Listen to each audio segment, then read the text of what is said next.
পরমারাধ্য শ্রী শ্রী বাবামণির রাতুল চরণে প্রণাম জানিয়ে এবং আমার সমস্ত গুরুভ্রাতা ও গুরু ভগিনীদের প্রতি সশ্রদ্ধ জয়গুরু সম্ভাষণ জানিয়ে আজকের পাঠ শুরু করছি। ওম অখণ্ড সংহিতা বা অখণ্ড মণ্ডলেশ্বর শ্রী শ্রী স্বামী স্বরূপানন্দ পরমহংসদেবের উপদেশ বাণী ঊনবিংশ খণ্ড। আমার আসল জীবনী।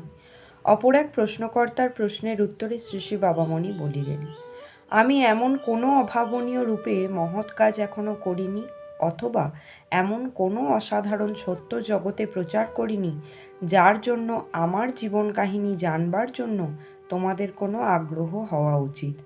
আমি কারো চিঠি পেলে প্রাণপণে চেষ্টা করি তার জবাব দিতে, আর কারো প্রশ্ন শুনলে সংক্ষেপে তাকে আমার বক্তব্য বুঝিয়ে দেবার যত্ন নিই।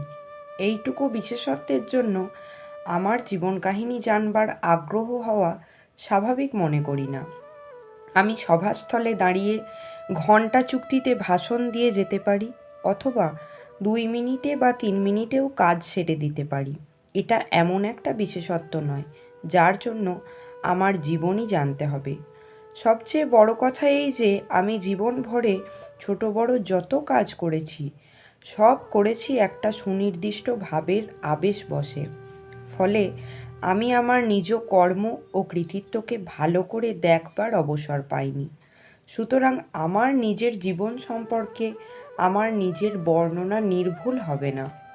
এই ব্যাপারে আরও একটা বিবেচ্য রয়েছে যে যাকে মানুষ অলৌকিক বা অদ্ভুত বলে ভেবে থাকে, আমি তাকে একেবারে স্বাভাবিক এবং একেবারে সাধারণ রূপে বারংবার প্রত্যক্ষ করেছি। কিন্তু তোমাদের পক্ষে সেগুলি স্বাভাবিক বা সাধারণ নাও হতে পারে।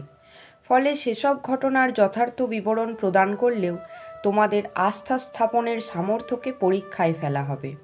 তার ফলে বৃথা কল্পনা, নিরর্থক জল্পনা ও অনুচিত সমালোচনার উদ্ভব হতে পারে।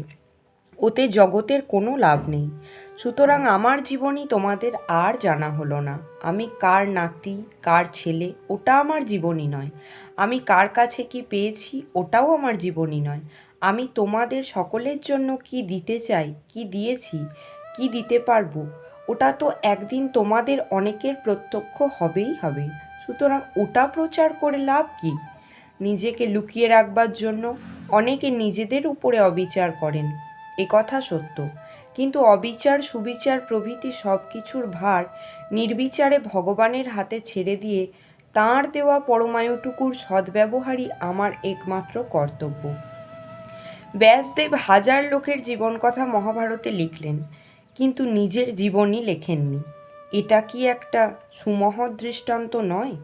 আমি তোমাদের সকলেরই মতন একটি সাধারণ মানুষ। এইটিই আমার আসল জীবনী।